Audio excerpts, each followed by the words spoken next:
Good evening, Dandies. Welcome to Undetermined, the podcast.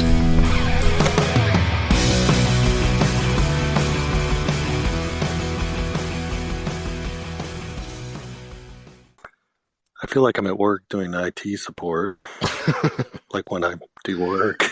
This is like horror. But the nice thing is I don't have to fix it. You have to fix it, so I don't have to fix it. So I guess Right. Great gods of the cloud have to fix it. Can anybody hear me? Okay, now Yes. you're dirty. No. Okay.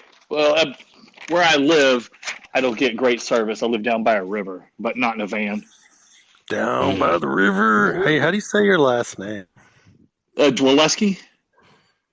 Dwaleski. So the Z is silent. Yeah, it's like when my grandfather would say it in Polish, it was like Zalewski. Yeah. That's what I thought.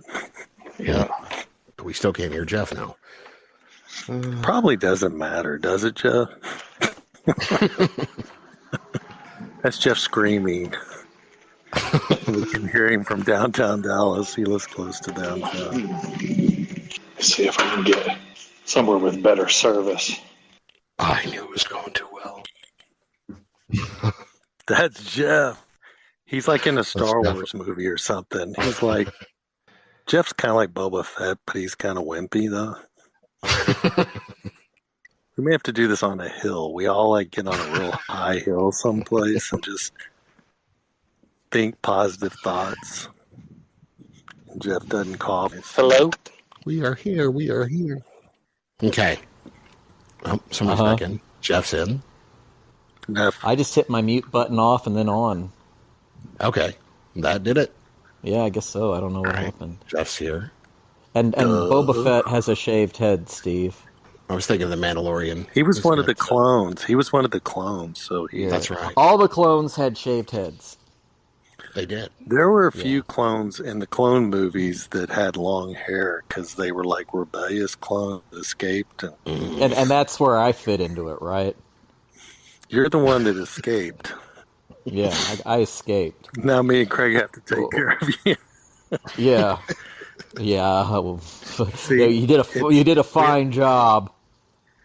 We got to make sure he doesn't buy too many bass guitars because it's been a problem lately. So, No, I'm gonna do what I'm gonna do. That's not open for discussion.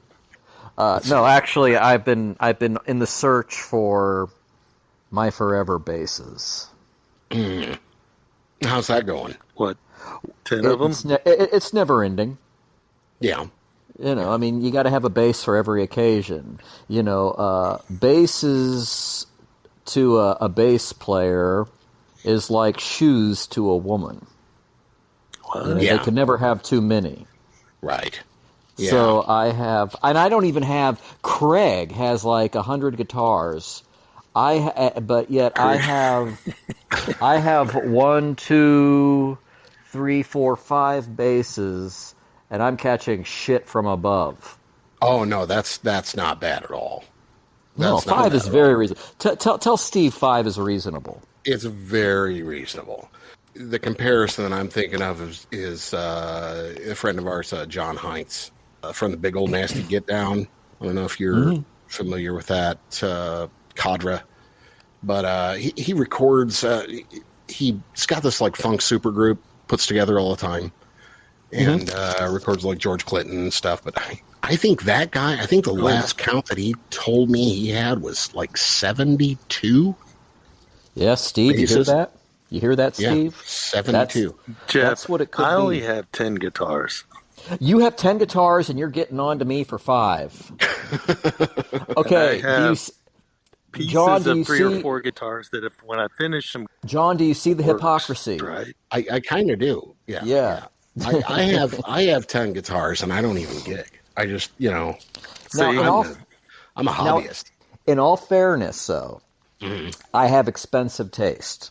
So Okay, I don't. I buy cheap have- shit. I have 2 Spectres. I have Okay. a Music Man. I have a high-end jazz bass Fender, and then I got just a regular P bass. So I mean, Right.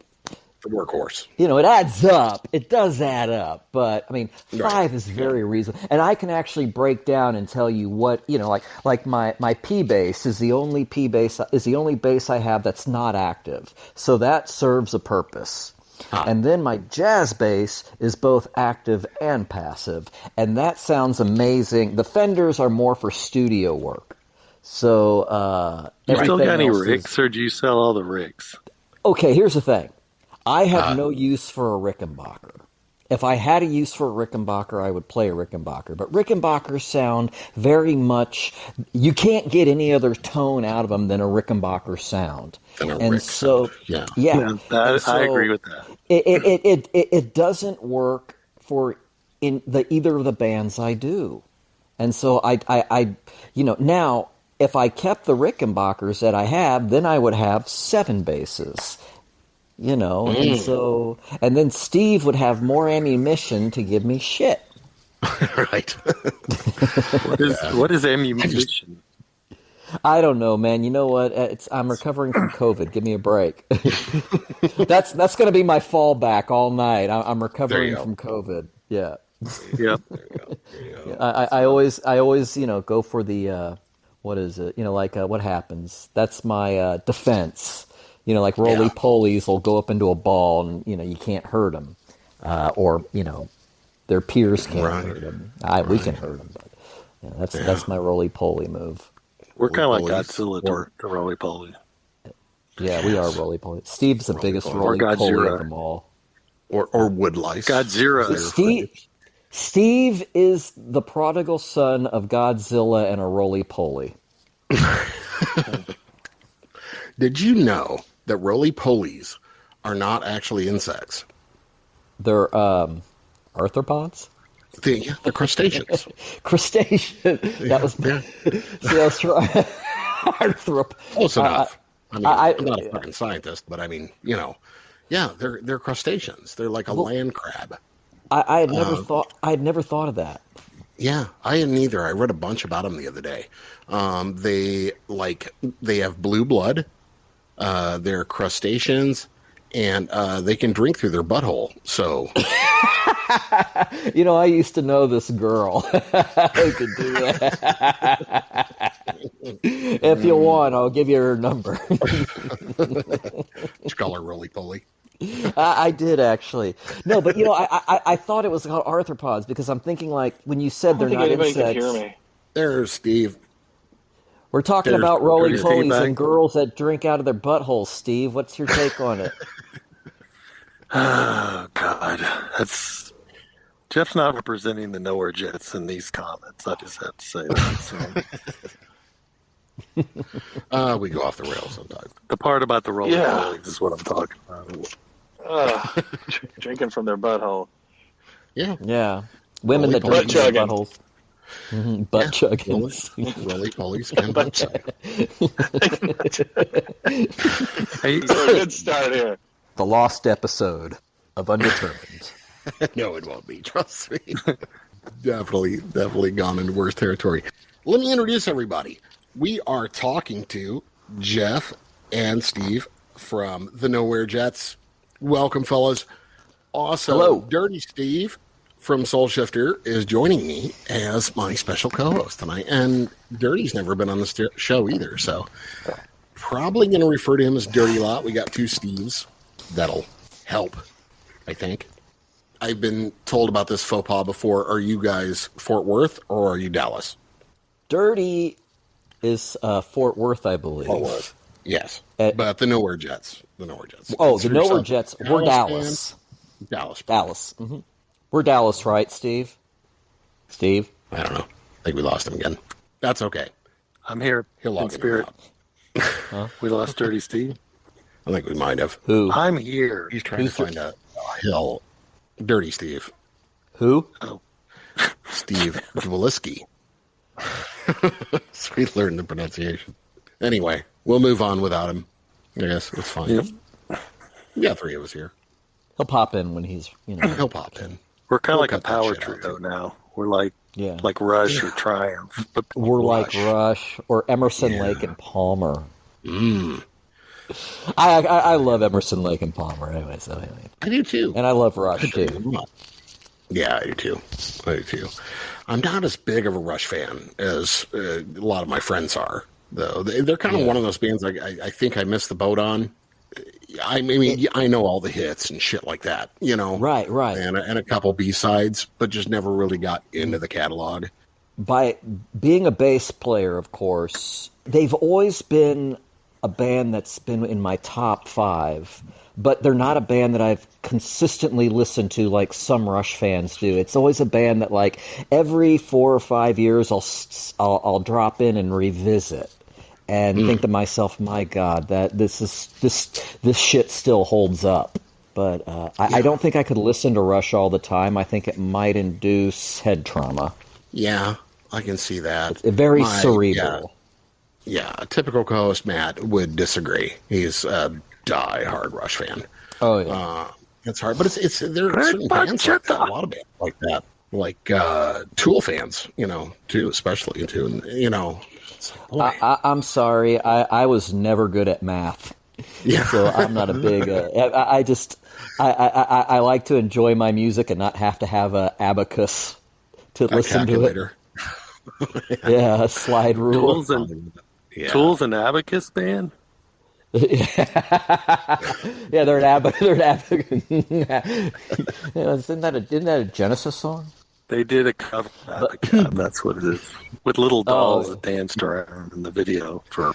Very, very talented band. I've seen them several times, but I just, at the end of the day, it's just okay. This is a little bit. I want to enjoy the song. Right. Yeah. And I wonder how much of that is really even a part of it. You know, I mean, a lot of people label them as math rock, and when they break them down, they're like, "Oh, look at the polyrhythms and this." I don't know. It's amazing. I mean, it's talent. Yeah. I mean, does the layman even know, though, that that's a polyrhythm or care, you know, if you like the song? But I agree, their like later albums, they get kind of mathy. I mean, Alice Cooper said it best. He's talking about, these very skilled, very talented musicians. They write these songs, they compose these songs, and they're so intricate, and it's so just much technicality to it, but he's constantly having to ask, where's the song? I don't hear the song. Right. I hear the talent, and I think that's what it is for me. I like it dumbed down.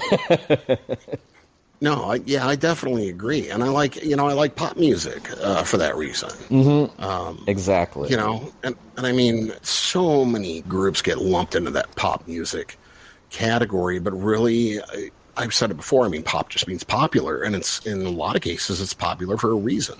Different decades were better than others. But I mean, if you're going to call Joan Jett pop, I fucking love pop. Yeah. If you're going to call Cheap Trick pop, I love fucking pop. Mm-hmm. Cheap Trick, they are badass. Yeah. I grew up near them in They live in Rockford, Illinois. Mm-hmm. Yeah, it was pretty cool because every once in a while, it was back in the 80s. Mm-hmm. And I mean, you could drive by and see like Robin Zander, mowing his lawn. Oh, wow. Which was strange. But to us, they were just like a local band. Mm-hmm. We didn't really recognize them as, being so influential to so many people.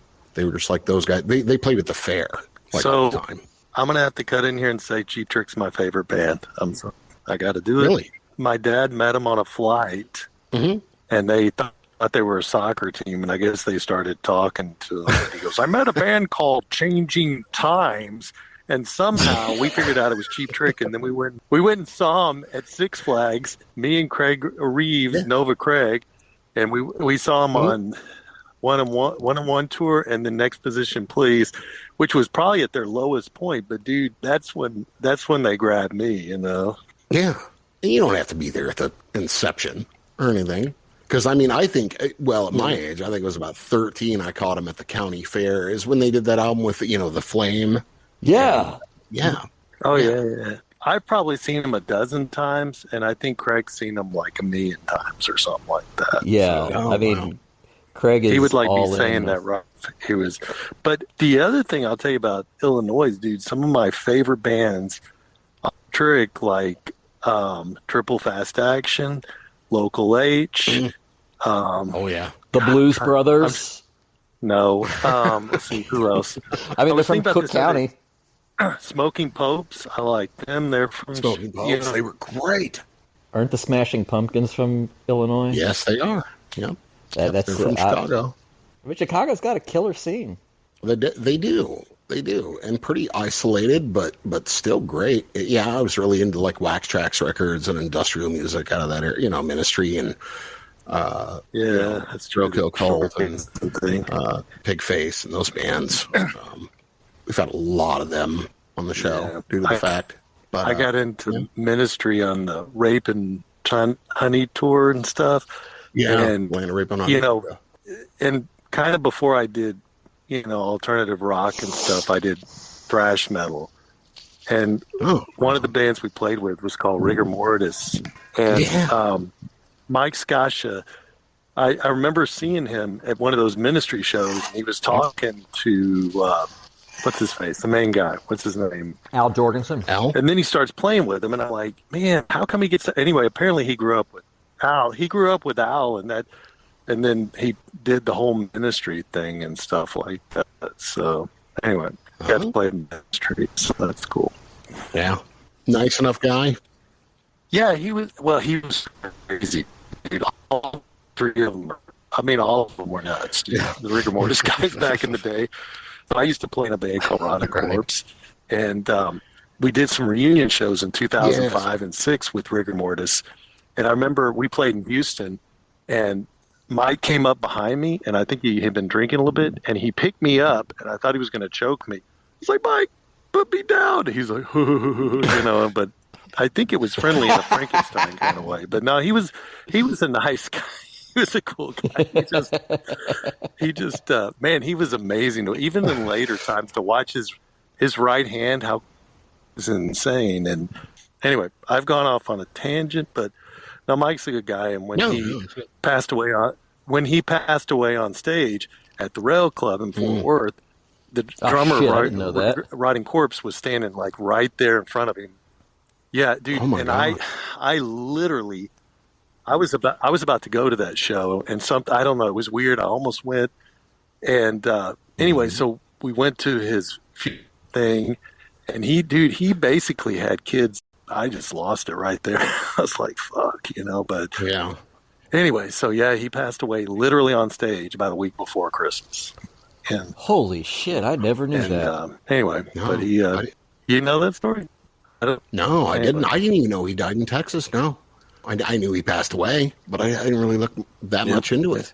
Yeah, and Al actually survived him, which is kind of crazy to think about. But. Yeah, that is crazy that Al has survived this long. The guitar player for Rotting Corpse, Wall, has driven tour buses. He's driven people around. Apparently, he drove Ministry around, and he told me some stories I'm not going to repeat about Al, but anyway. I'm just going to say that. So, but I've never met Al in person, but I have seen him a couple of times. Shit, I've seen him 3 times, man. Back in the day, I saw him. Yeah. Great shows. I think I saw him first at Lollapalooza, probably 92-ish, something like that. When they were playing with, like Pearl Jam and Soundgarden, and those guys were opening too, which, great bands. I fucking love those bands too. Yeah, didn't quite fit the bill, but great fucking show. Well, I love Ministry. One of my favorite bands I saw at Lollapalooza, and me and Craig were talking about it, was Dinosaur Jr. During that time. Do you see them at that time? That was at the third one. That was at the third one. That was the one with Fishbone and who else? Alice in Chains and Primus. Nice. In fact, Rage Against the Machine and Tool opened that show. Huh? If I remember correctly. Primus? Yeah, Primus headlined. It was a good year. Yeah, it was a good year. Was that the one with absolutely? Where Butthole No, that was the Surfers first on one. No, the Butthole Surfers were on the first one. That was that was my favorite one right there because it had Jane's Addiction, Susie Sue, Susie and the Banshees, Living Color. That's Body Count was on the bill. Who else? Butthole Surfers, Rollins Band. Because at the time, the Butthole Surfers were one of my favorite groups at the time. So that was like the main, them and Living Color were the ones I was going to see. Do you remember Butthole Surfers came out and the guitar players broke 4 guitars to start the show? I remember that. You remember that? It was 3 or 4 guitars, and they smashed them into their each guitars in the front of the stage. And they did it like 3 or 4 times. I remember that. That was amazing. And then Gibby Haynes kept firing. Remember that? I'm sure they were like, I'm sure they were Hondos. It was brilliant. It was like, because I guess you had one up everyone else. And dude, you remember Body Count? Like he was like, "Everyone get up, you mother!" And all the white kids stood up for trouble, and he rocked that. You remember that? Yeah, well, that was the first time, as I recall, that's the first time anybody had heard Body Count, because Ice-T came out first and did his rap thing, and then he called the band out, and he's like, "Welcome to Body Count, motherfuckers," and then they just tore into it, man, and just, we're scared, we're white kids. It was amazing, though. It was fucking brilliant. And then what was funny is that Violent Femmes followed up after that, and everybody kind of went and walked around. Yeah. Because now, in all fairness, at that Lollapalooza, they were still trying to make it like a fair environment. So you had all these vendors and tents, and now I think Lollapalooza was really fucking cool when the first couple of years, and then when it kind of started scaling back, it kind of lost something. But that first Lollapalooza was really kind of a brilliant idea, It was, You had every band that you could possibly want to see, along with a bunch of cool stuff to look at and do, and that was a great day. Yeah, I remember I was fucking exhausted at the end of it, but oh yeah. Jesus, I literally in St. Louis, and it was. Jeff, did you stay hydrated? No, I didn't. I never stay hydrated. That's how I stay on top of my game. I look over at Jeff while we're playing sometimes. I'm concerned about his hydration. I just have to say. Yeah. It just kind of crystallizes off of me. But yeah, it's just I don't think that's how that works. It's just the way of the world. Which is two tricks on. Wow, dude, I like how you tied that all together. Brilliant. So you guys always from Texas? I would pay. Yep. Oh. Me. I didn't get very far. My wife's from China, but I just kind of stayed here. Oh, did you? What was the question? I'm sorry.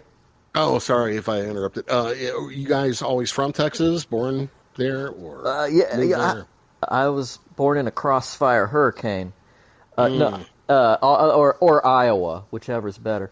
And I've been here most of my life. Yeah, there was a brief period where I moved to Fiji, and then I came back because they didn't have Whataburger in Fiji.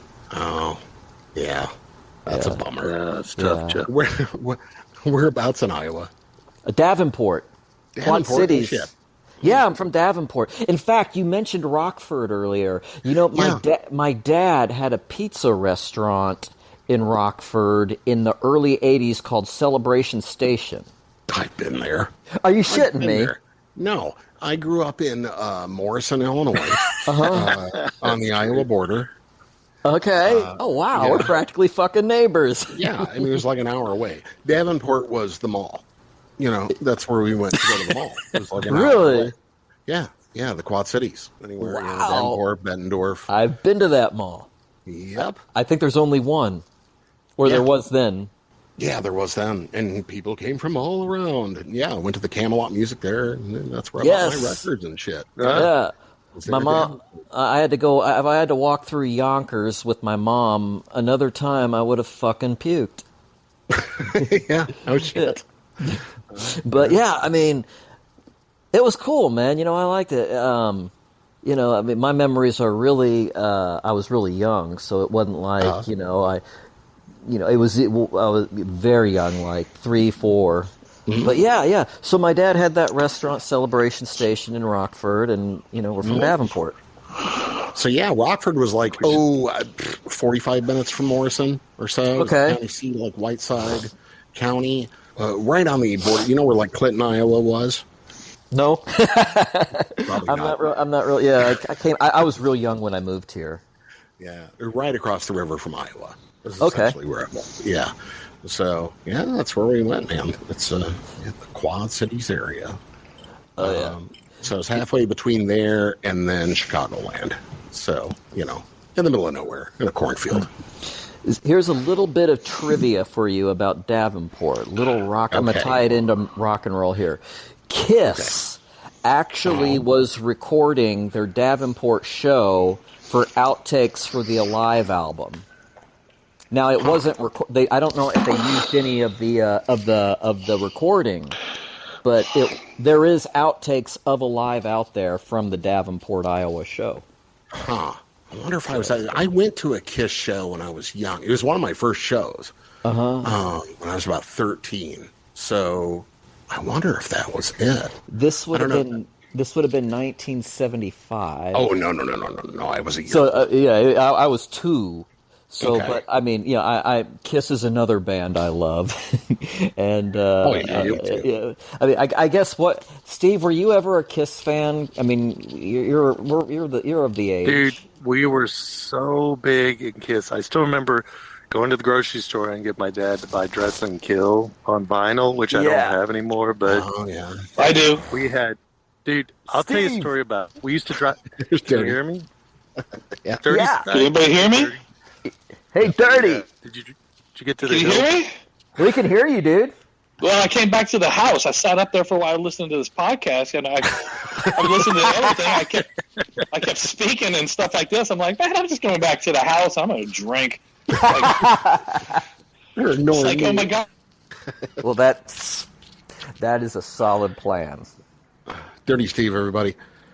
Hey, Steve, still tap it down a little bit on your volume. Just a touch. Dirty Steve or other Steve? Dirty Steve, sorry. How's that? Oh. Good. Is that better? Okay, my most prized record collection, I have every single Kiss album on vinyl. Yes! Every single one. I've been collecting them since 77. Dude, wow. Right on. Yep. Yeah, I'm huge Kiss fan. I should have been. I mean, it was my first show. Well, aside from Cheap Trick, talking about that and seeing them at fairs, but it was my first big rock, like arena rock show. Was Kiss. Yep. Oh yeah. What year? I can't remember the year. It was they had that album. Hard as a Rock was on there. That really dopey song about Gene Simmons' erections. That's important to him. It was very important to him. I let him have it. Yep. Let's see. I'm trying to remember if they had makeup on during that one or not. Hard as a Rock. They did not. They did not. That was the late 80s, wasn't it? That was the late 80s. Yeah. Late 80s, I saw him. I think it was like Animal Eyes. 88, something like that. Oh, that was Smash. That's You Make Me Rock Hard. Smashes and hits. Yeah, You Make Me Rock Hard. That's the song. Rock hard, yeah. You make me rock hard, baby. Hard, baby, all night. Yep. And Looks like a muscle and you make me want to flex. Yep, that's the one. Oh, and, yeah. White Lion opened for him. Oh, yeah. That was a Hot in the Shade tour. Hot in the Shade. I think Yeah, that's right. that was it. You know what? I saw that tour. That was the one where they had the Sphinx in the background, right? And the mouth opened up and that was one of the best set lists I've ever seen Kiss perform, with the exception of when Ace and Peter came back. Yeah, it was a good one. I mean, I didn't know when I saw him on that. Child. That was an amazing set list. I mean, they played like every song I would have wanted to hear him play at that. And I actually had front row center seats to that show. The Hot in the Shade show here in Dallas. It was at the Smearplex, Starplex, Cocaine's, whatever. It was amazing. It was Kiss, Faster Pussycat, and Slaughter. I didn't give a shit about the other two bands, but I was there for Kiss and.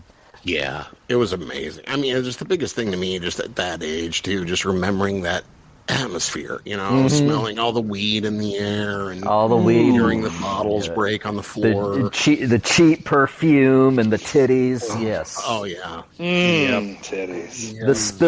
The spilled stale beer, the weed, the cheap perfume, all creating this cornucopia of just rock and roll captured in a scent.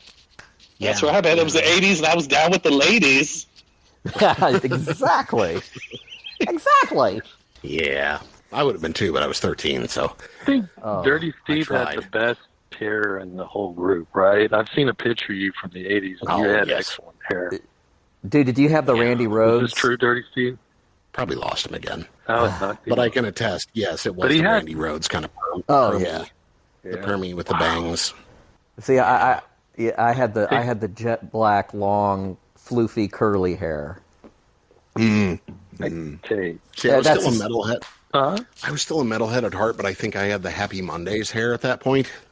The bass player just died. From the Happy Mondays? Yeah, the bass player passed away, I think, yesterday or today. Oh, no. What? Why did I was really bummed. It was relevant.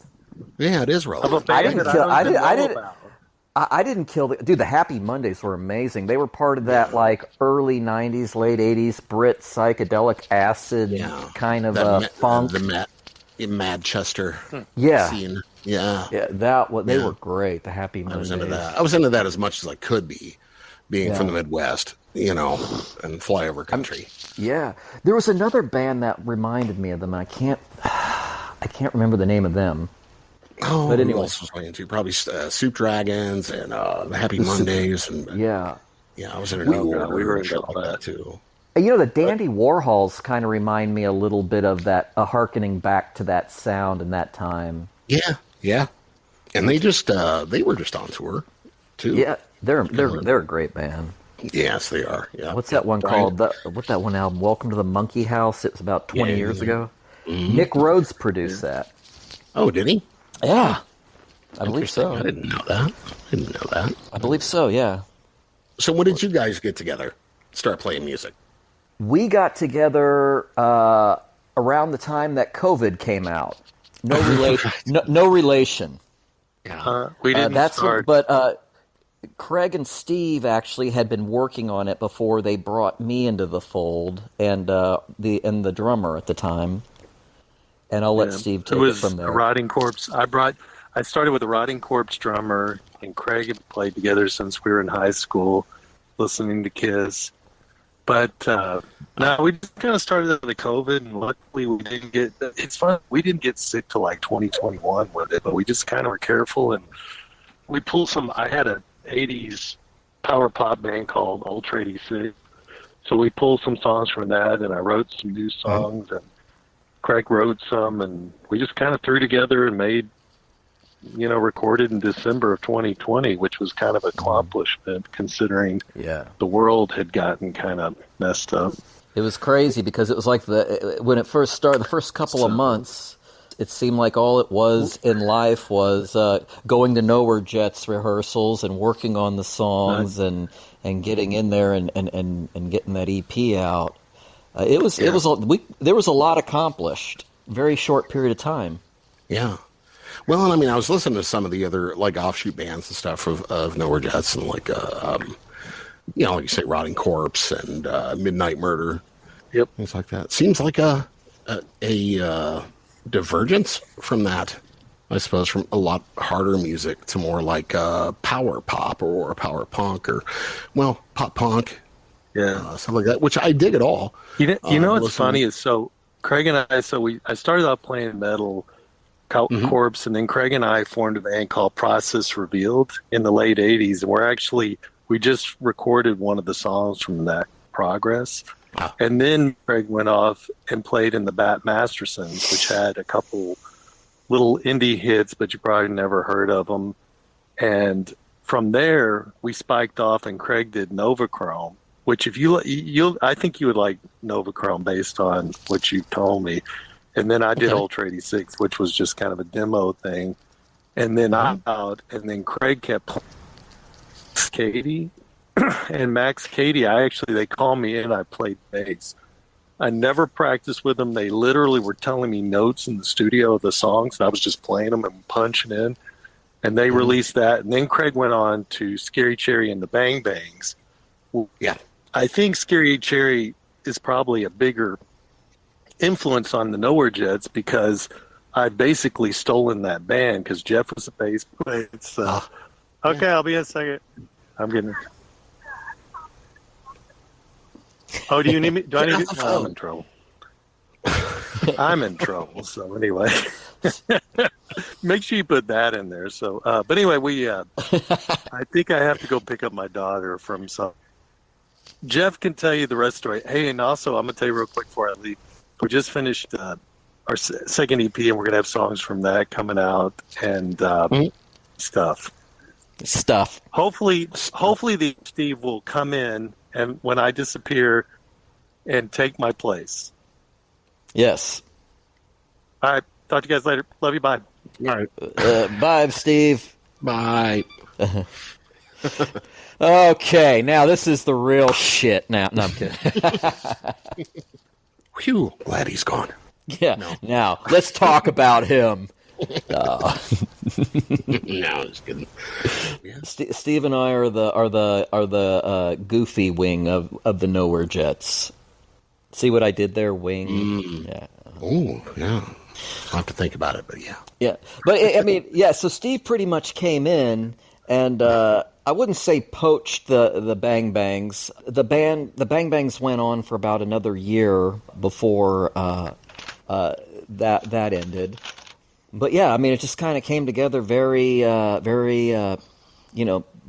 the way these things happen. We'll just grab this guy because we work with him and we like him, and that's how I really came into it, is working with Craig and the Bang Bangs. I hadn't known Steve prior, and it actually, you had mentioned that, like with Midnight Murder Show and Rotting Corpse, there's quite a divergence. But I mean, with Steve and Craig doing the Bat Mastersons together and Process Revealed, it's actually a very it kind of fits in there, the Nowhere Jets, with those other bands. Together, they get together and they write these pop punk, power punk songs. That's just what the two of them do. Yeah, I don't think. I mean, some people. I think a lot of people look at and analyze music, which I don't like to do anyway, kind of say that it's an evolution. I don't think so. I think what happens with a lot of bands, and I see a lot of bands doing this, is just that the tent gets bigger. Yeah. Just more experience, everything else, age, and the same thing happens, I think, throughout our lives. I mean, I can remember being a 15-year-old idiot and thinking that like Metallica was the only band that there ever should be. And now it's like, I'll listen to ABBA or, Sure. Anything that just trips my trigger. And, but it's just still interesting to me when you get a group of people together that they find those same kind of jives, Yeah. that work together, that they all enjoy and say, yeah, I really dig the way that works or that sounds or anything else. And I can tell that in your music in a lot of ways. It's a bunch of consummate tastes, I think. Yeah. It all kind of comes together, and what's cool is that everybody has enough breathing room to contribute to the song. Right. So it's not so much, it always seems a little more contrived when the song is already 100% completed. Right. Where this part's going to do this. It's like there's no room for any experimentation or expansion. What the thing is when the songs come in the Nowhere Jets, there's not a bass line written. That all comes out in the wash. And obviously, it's got to work within the parameters of the song structure.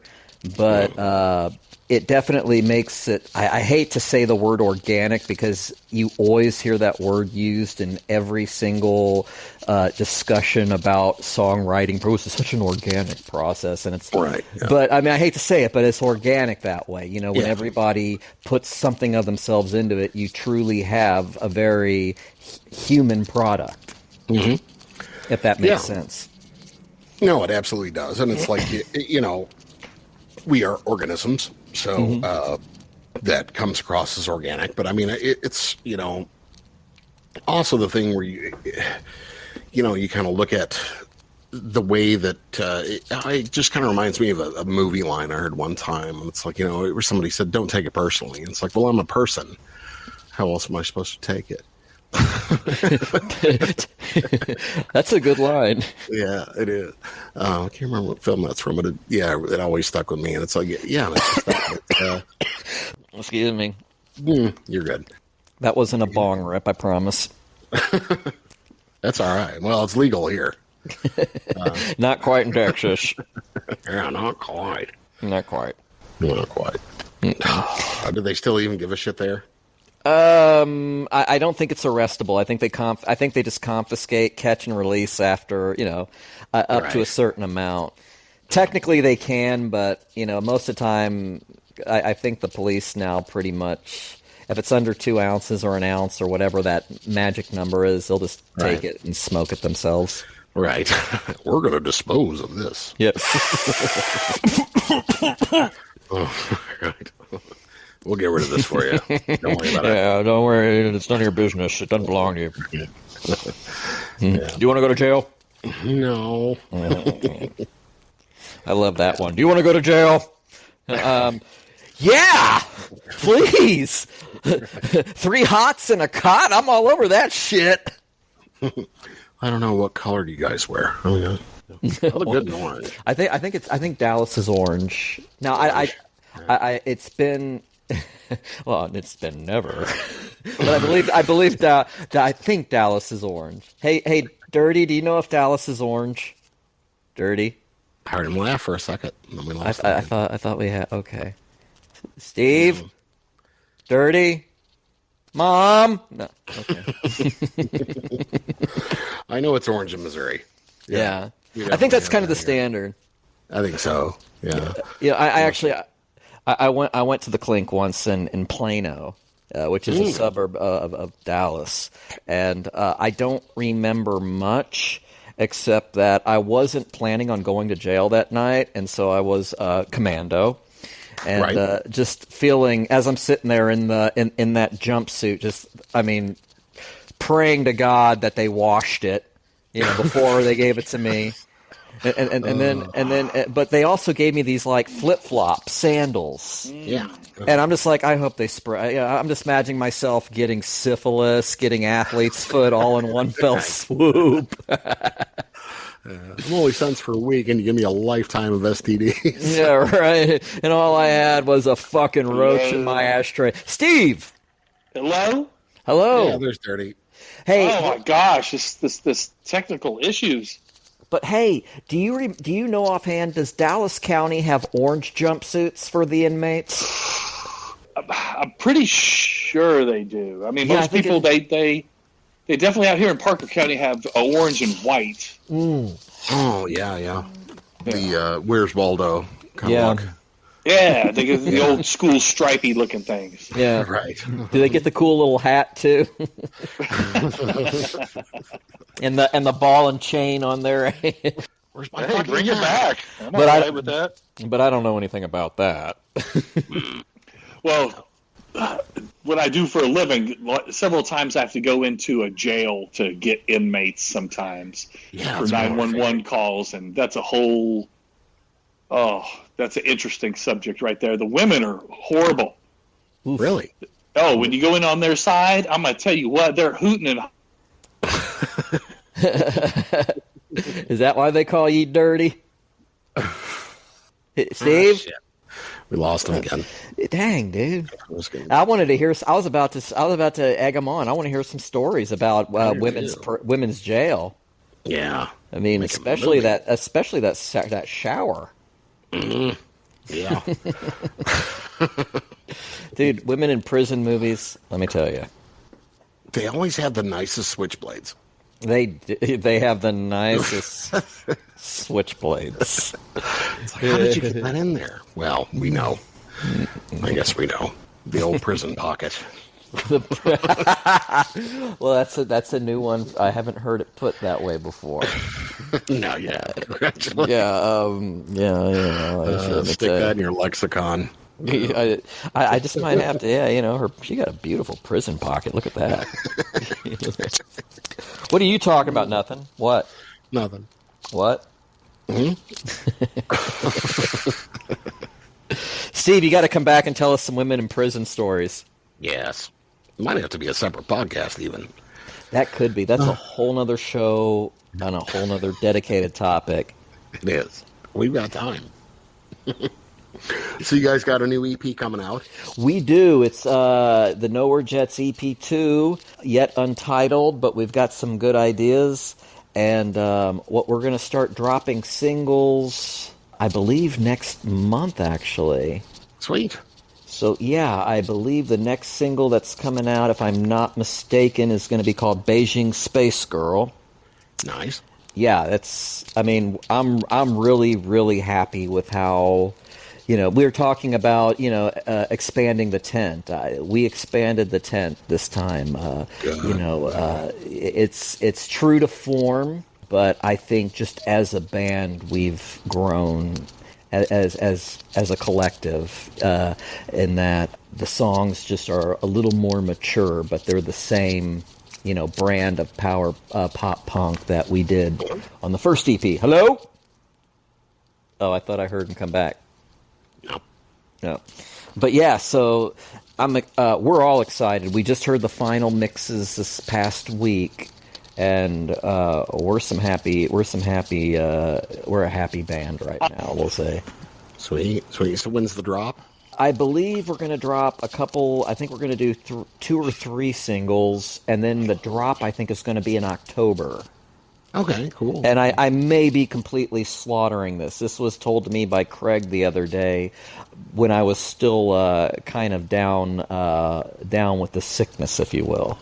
So, but I believe it's going to be October, that the full release comes out, and then we're going to have 3 singles between now and then.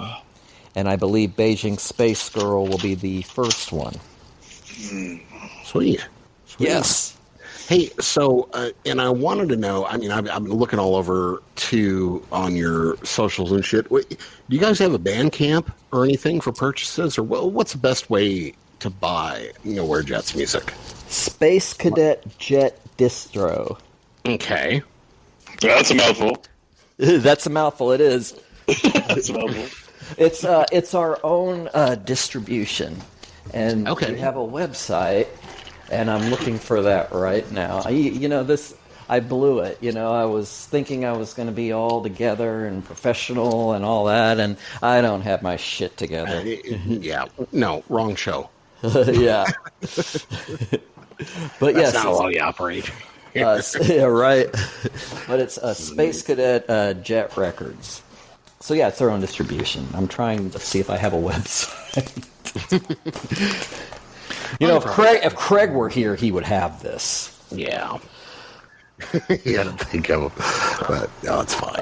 That's cool. You can probably find it at www.nowherejets.com. Okay. As well. All right, check that out.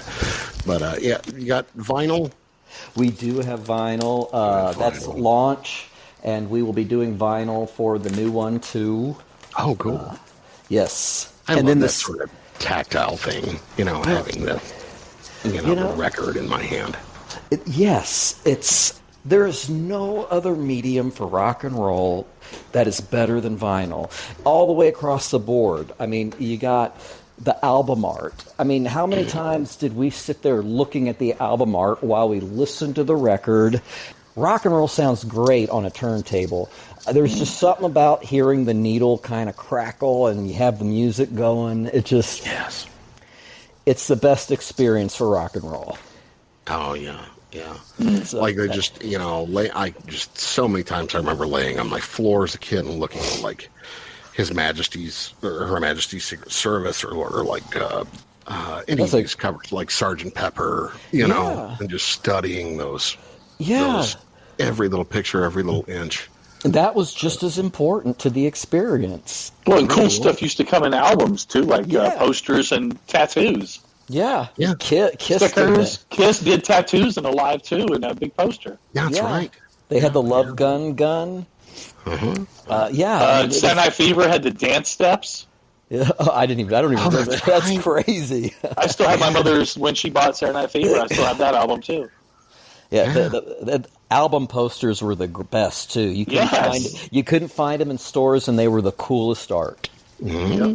Cheech Chong had that big wrapping paper and big bamboo. See, and that's the thing. But what's so cool to me, and what kind of gives me a little hope for the future, is I'm watching vinyl come back with the younger generation, and they too are experiencing album candy and album art and listening to rock and roll on a vinyl with a needle on the record.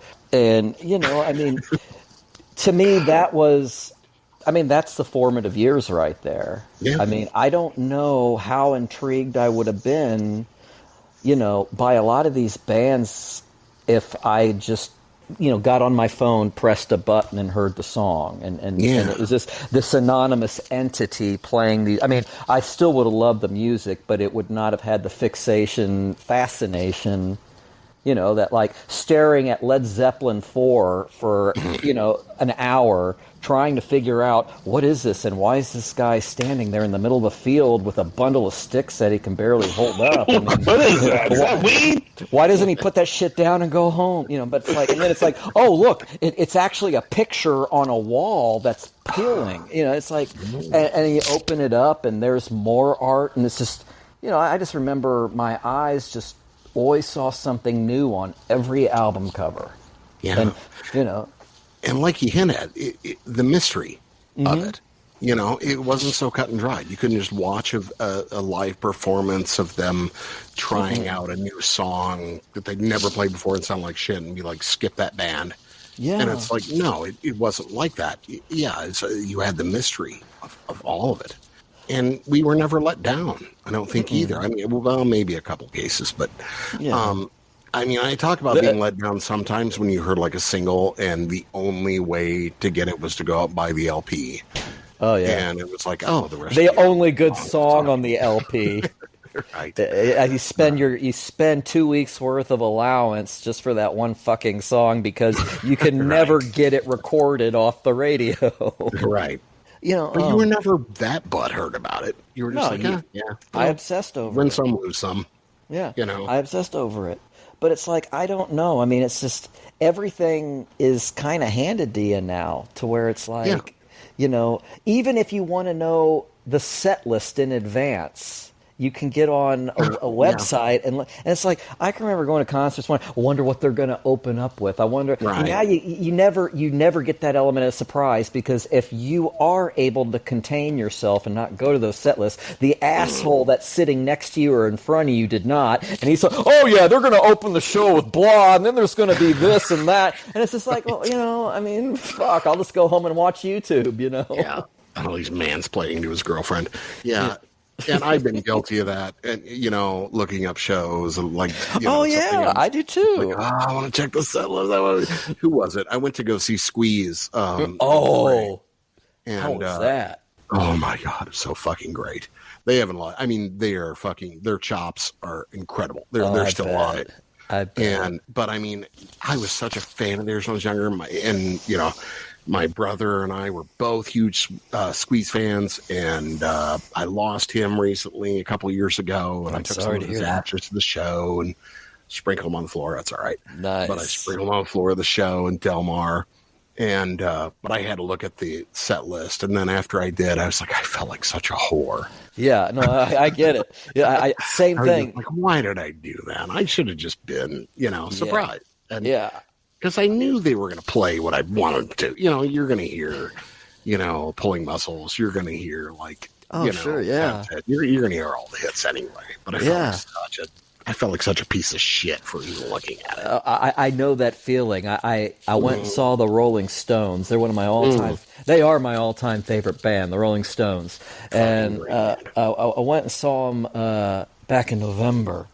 And at the Cotton Bowl, and I couldn't contain myself. And I'm just like, the first time I saw the Stones was in '89 on Steel Wheels, and they didn't have any of that shit. So it's just like you are constantly surprised. Like, holy fuck, they're opening the show to Start Me Up. Oh fuck, they're playing Ruby Tuesday. Oh look, the Street Fighting man. And it's like, that's how a concert should be, not like, okay, now let's watch them play simple, it's just... Right, just scrolling through your phone as you, I fucking hate the internet. Good things and bad things. I know. It's the reason we're here together right now. Yeah, absolutely. I cannot deny that's not a wonderful thing. It is very wonderful. There are people, who are performing surgeries in Africa with assistance from... British doctors, and it's a wonderful thing. It can be a wonderful thing. It's all in how you cultivate it. Absolutely. It's all in how you use it. Yeah, absolutely. Yeah. Totally. Yeah. I mean, I just got to cancel all my porn subscriptions. Previews. Yeah, you're right. It's all how it's used, and it really is. I do get irritated at so many people are like, "Oh, Facebook sucks," and this is like, really, mine's not that bad. Because I culled. Yeah, that's what I did. All the sickly animals. Yeah. I got rid of them, and I always tell people it's like with Facebook, you can have, if all you want is like Neil deGrasse Tyson quotes from the Dalai Lama, and that's it. That can be your Facebook. Yeah, just unfollow everybody else. Don't follow all those other assholes. It's not Facebook. It's who you follow. Yeah. I think I was thinking about that earlier. I think I've got all the assholes gathered up and unfollowed. Yeah. You really got to be a prick to get me to unfriend you. Right. I agree. I mean, you've got to be a special, talented kind of prick for that. Yeah. But, it doesn't take... I mean, if I don't like what you're posting, it's okay, unfollow, fuck it. Right. You ain't bringing me down. Right. Yeah, that's the thing. Yeah, but then the biggest problem for me is like new shit comes along, like TikTok and stuff like that, and then you got to recultivate that. I don't get on. I don't either, but it plugs into my feed now. And there's some cool shit on there. I mean, you can see like practice sessions of some great bands and stuff they're working on. They only play there, but I just can't get into it. I can't cultivate it. I spend too much time on fixing my Facebook to make it entertaining for me as it is. Yes, but I cannot handle one more. I'm with you 100%. Between Facebook and Instagram, I don't want any more social media. I am social media'd out. It hurts friendships, I think. It gives the illusion that you're friends with all these people at the cost of real friendship, I think. Yeah, it can. It can. I've also made some really good friends off Facebook. I made some really good enemies on Facebook.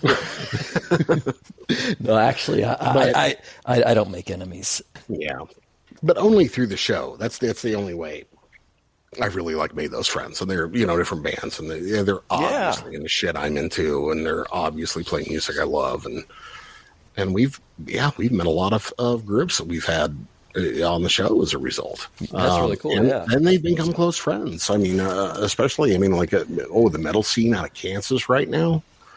Kansas. Kansas. Does Kansas have a metal? Keep an eye on Kansas. I'm telling you. Kansas. Here's the prophecy: Lawrence, Kansas, Manhattan, Kansas. Yeah, Lawrence, Kansas. Lawrence, Kansas. Check out Godzillionaire. Do you remember Paw from back in the 90s? I don't think so. Mark Hennessy, Paw did that song Jesse. It was like a 90s kind of grunge hit. He's got a new band called Godzillionaire. Great fucking band. Really good shit. Is coming out of their Headlight Rivals, coming out of Kansas, say Manhattan. But a lot of good shit coming out of that area. And I mean, to some degree, it's like, okay, the internet allows exposure to those areas that are never going to get discovered by any sort of record exec. You got to be in LA or New York. Right. And it cuts that out. But still, you're in fucking Kansas, so that's no good. Yeah. But yeah, no, not at all. People, great music. And, and you guys, in Dallas and Fort Worth and those, that's mainly how I picked up on Nowhere Jets was through Solshifter and Doty's band. Yeah, we love Solshifter. I mean, out of all the bands to play with locally, they're our sibling band. We've decided. Yeah. We love Solshifter. Yeah, we have a good time. Oh, totally. Jennifer and Lisa have as well. They said, "Oh, they're our BFFs." Oh, totally. We actually really do love all of them personally and as a band. It's cool to have that, man. Between bands, because so many bands tend to just kind of show up and yeah, cool, and then that's it. But stay in touch and to regularly support each other. It's a cool thing. Yeah, and I mean, I wouldn't have found them if it wasn't for the internet. We were starting this podcast I know I've told the story before, but it's contextual. Years ago, and one of the first things I posted was, man, Lisa Umbarger is like one of my favorite bass thumpers of all time.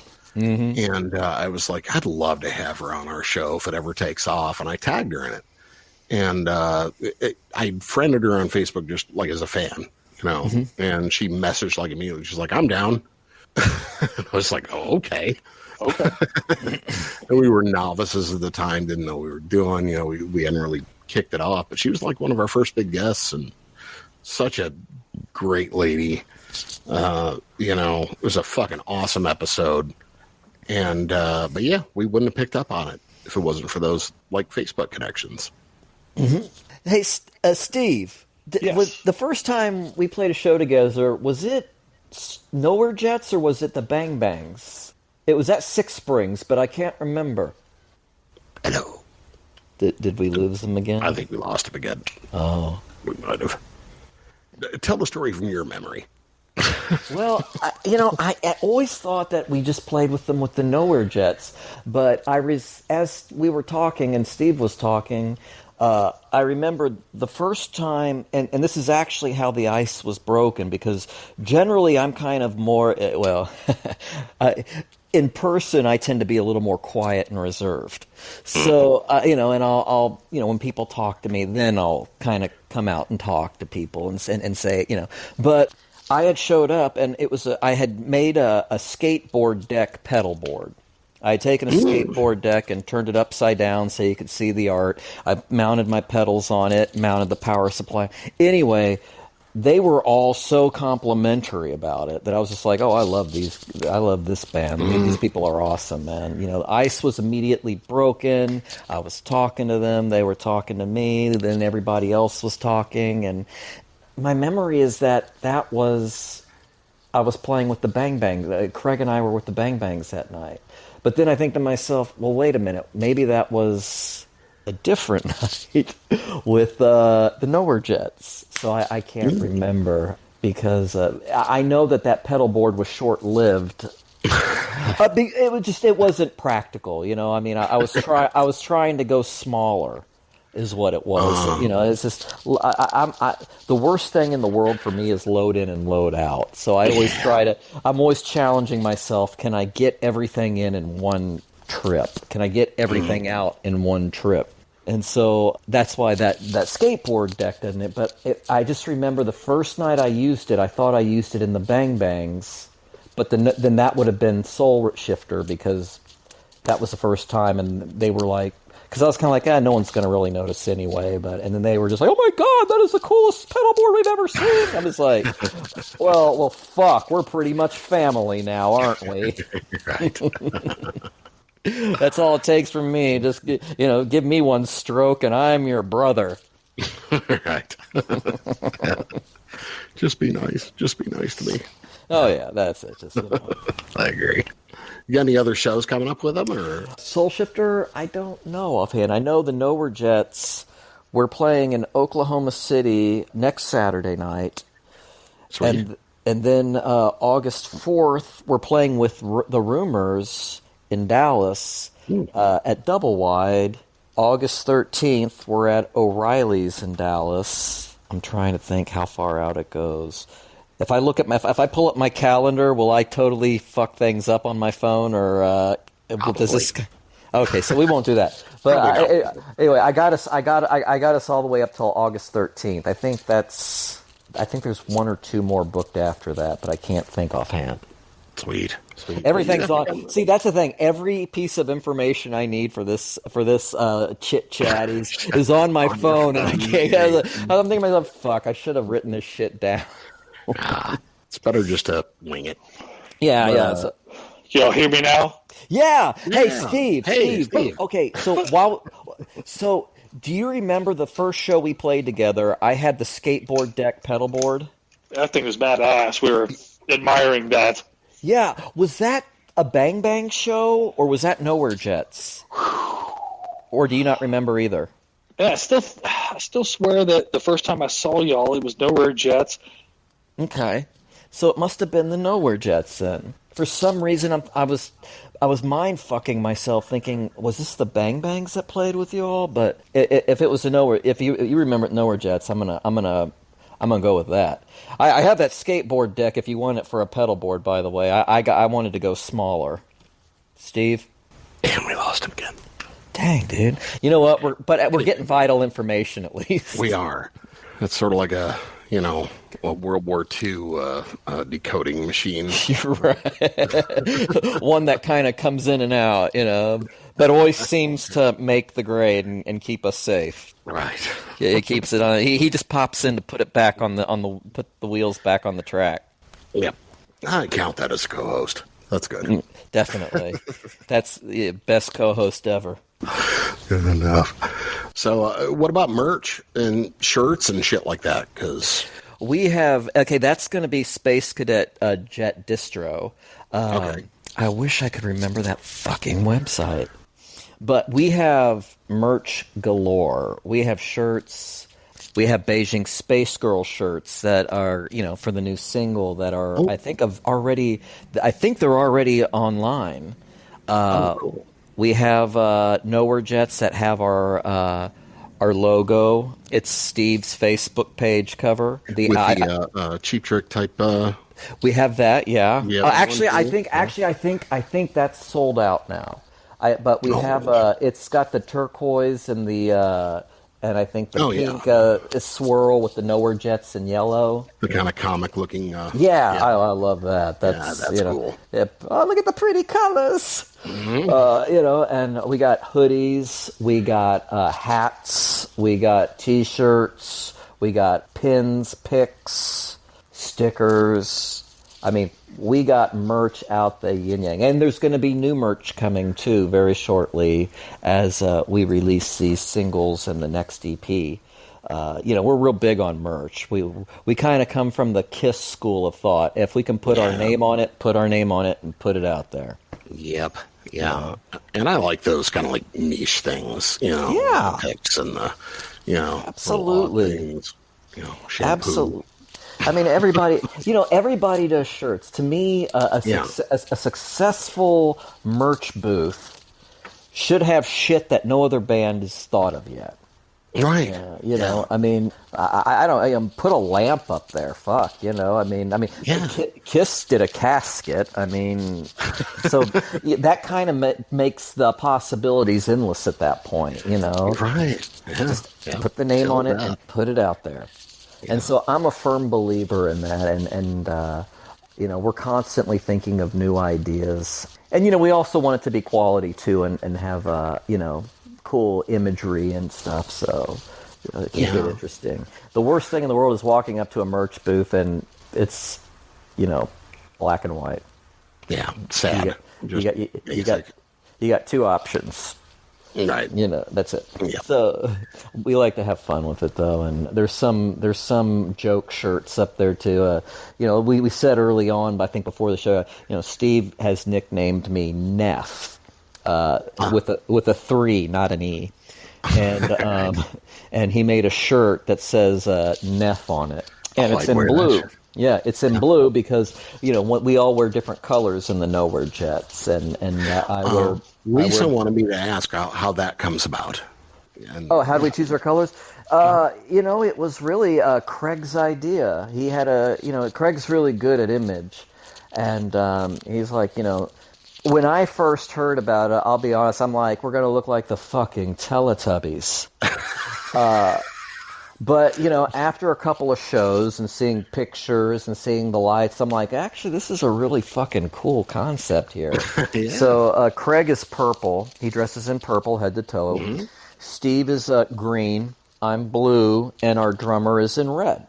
It's really kind of a cool effect. I would, of course, be happier if I hadn't have thought of the Teletubbies thing, because now that has been in my head and will be in my head until the very end. But it's a good look. I mean, it works on stage, and so we run with it. Yeah, and probably the best way to wash it out is just to go rent like Teletubby costumes and get it over with. Well, you know what? Come on, man, and like death metal makeup, like corpse paint. In Teletubby outfits. You do realize when they listen to the playback on this, I'm going to catch some serious shit. I said that to them, though. I said, I'm afraid we're going to look like the Teletubbies, but we don't. No. But it would be funny just to go for it. Yeah. But I also sometimes refer to myself as the Blue Power Ranger. There you go. So but that's how it came about. Really, it was just kind of an image thing, and once we got it together, everybody was like, "Yeah, this is what it is, and this works. This is what the Nowhere Jets is." Yeah. So this is how we're supposed to look. So we've run with it. Right on. Stick with it. Definitely. I like it. Definitely. Yeah, I think it's cool. Yeah, love your music too, man. I've been really digging it, and listen to Nowhere Jets Radio on Spotify and stuff like that. Oh wow, excellent! Thank you very much. Definitely dig in. Buy some shit and put a promo song out there at the front of this episode. And, oh man, that's great. So, thank you very much. So, yeah. Well, man, I mean, I don't want to keep you on all night. Anything else you want to plug, or anything else coming up that people should be keeping an eye out for? Just like I said, we're going to have 3 new singles on the way. Launch is already on just about every streaming platform. Check it out. Nowhere Jets Launch. Spotify, you can definitely hear it. And then, like I said, we're going to be dropping new singles over the next couple of months. And that's probably going to begin, I'm guessing, probably next month. And then I think October will be the release of EP2. So cool. Yet to be titled. Cool. Although I like the Nowhere Jets EP2 Electric Boogaloo myself. But obviously, for obvious reasons, that's not good. To be honest, I wouldn't want to use that. Yeah. I like a certain level of humor though. So. Yeah, it's a good one, but it's kind of tainted. Yeah. But, no, we've been talking about the new title, and we've yet to land on anything. No pun intended. But we're getting close, and it'll be out in October, I believe. Right on. Well, let us know if you want to come back on, man. Absolutely, we would love to. Pimp that. Yeah. We had a blast. We had an absolute blast, and thank you for having us on. Oh, I had a good time for sure. Oh, totally. Great to get to know you, Jeff. Absolutely. It was great to get to know you, too. I would love to do it again. I know Craig would like to be here next time, too, and I'm sure Steve, of course, would as well. I don't know how that works. I think I read somewhere in the rules that there's only room for so many people. So, well, we can work it out. We can figure it out. Okay. But, yes, we would love to come back. Great. It was good to have you on, man, and love your shit. Everybody out there, check out Nowhere Jets out of Dallas, Texas. Amazing band, amazing bunch of people. Please, please, please check out their new EP, dropping soon. We appreciate you coming on, and thank you for listening to Undetermined the podcast. Thanks, Dandies, and we'll talk to you again soon. Thanks, man. Thank you.